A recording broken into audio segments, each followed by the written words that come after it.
Welcome to the ULOSCA BSN 266 ASN 261 RN Medical Exam Practice.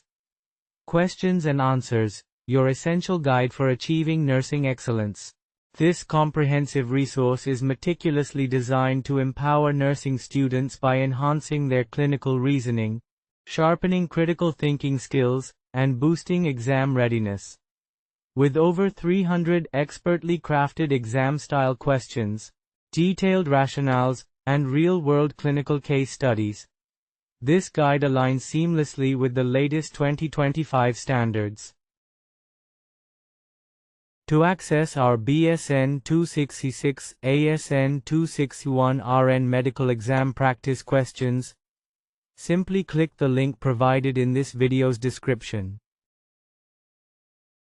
Topics covered: medical surgical nursing principles, cardiovascular system, respiratory system, neurological system, endocrine system, renal and urinary system, gastrointestinal system, musculoskeletal system, hematologic and immune system, oncology nursing, professional nursing practice, zero-oncology nursing, fluid and electrolyte imbalances, infection control, pharmacology for RN medical, pain management, emergency and critical care nursing, mental health considerations, gerontology and aging. Medical surgical nursing principles practice question. Question: a patient has returned to the medical surgical unit following abdominal surgery.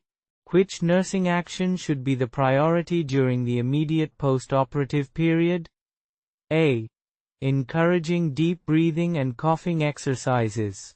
B. Monitoring fluid intake and urinary output. C. Assessing surgical incision and dressing integrity. D. Evaluating patient's nutritional status. Correct answer: C. Assessing surgical incision and dressing integrity. Why option C is correct? Immediately after surgery, priority nursing interventions focus on assessing the patient for signs of complications, especially bleeding or surgical site infections. Frequent evaluation of the surgical incision and dressing allows for early detection of hemorrhage, hematoma formation, or wound dehiscence. Why the other options are incorrect? Option A. Encouraging deep breathing and coughing exercises. While deep breathing and coughing exercises prevent respiratory complications such as atelectasis or pneumonia, these interventions are generally initiated after ensuring the patient is stable and free from immediate surgical complications. Option B. Monitoring fluid intake and urinary output. Monitoring fluid balance and urinary output is essential postoperatively, particularly to detect fluid imbalance or renal impairment. Option D. Evaluating patient's nutritional status.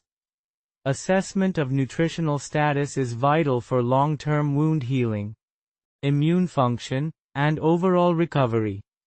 Yet it is not the immediate post-operative priority.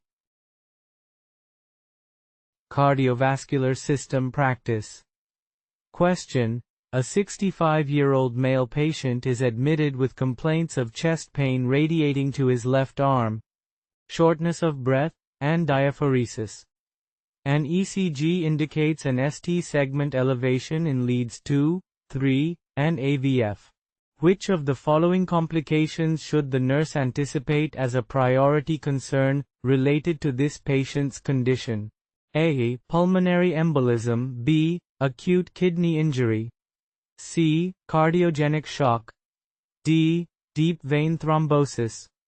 Correct answer: C. Acute myocardial infarction, AMI, related complication, cardiogenic shock. Explanation of the correct answer: C. The patient's ECG finding of ST segment elevation in leads 2, 3, and AVF strongly indicates an inferior myocardial infarction, MI, involving primarily the right coronary artery. In this context, The most immediate and life-threatening complication to anticipate is cardiogenic shock, leading to cardiopulmonary compromise. Why other options are incorrect? Option A, pulmonary embolism.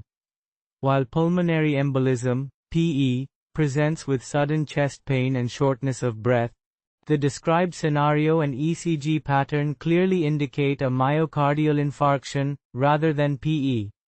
Option B, acute kidney injury. Acute kidney injury, AKI, can be a later consequence of prolonged reduced cardiac output, hypotension, or contrast media administration.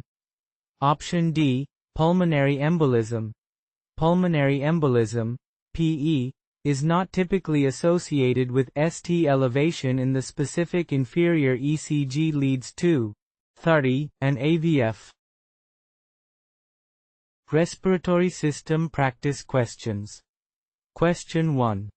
A patient presents to the emergency department with a severe asthma exacerbation characterized by shortness of breath, wheezing, anxiety, and increased respiratory rate. What initial nursing intervention is most critical for stabilizing this patient's condition? A. Administration of intravenous corticosteroids. B. Administration of inhaled short-acting bronchodilators. C. Initiating oxygen therapy via non-rebreather mask.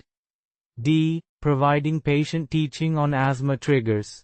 Correct answer. B. Administering inhaled bronchodilators, short-acting beta agonists. Explanation of correct answer. Administering inhaled short-acting beta agonists, such as albuterol, is the priority intervention during an acute asthma exacerbation. Bronchodilators rapidly relieve bronchospasms by relaxing bronchial smooth muscle, quickly improving airflow, and reducing respiratory distress. Explanation of incorrect answers. A. While medications such as corticosteroids may be administered later to reduce inflammation, bronchodilators must be given first to relieve immediate bronchospasm and respiratory distress. C. Oxygen therapy is beneficial and commonly used. However, without first administering bronchodilators, the narrowed airways remain constricted, limiting the oxygen's effectiveness. D. Patient teaching is crucial but not appropriate during an acute emergency, as it doesn't immediately address the patient's respiratory distress. With more than 300 practice questions, detailed rationales, and realistic clinical scenarios aligned with the latest 2025 standards, this resource ensures thorough preparation and mastery of critical RN medical concepts. Embrace the opportunity today to enhance your readiness, achieve exam success, and advance your nursing career with confidence and proficiency. Follow the link on the video description.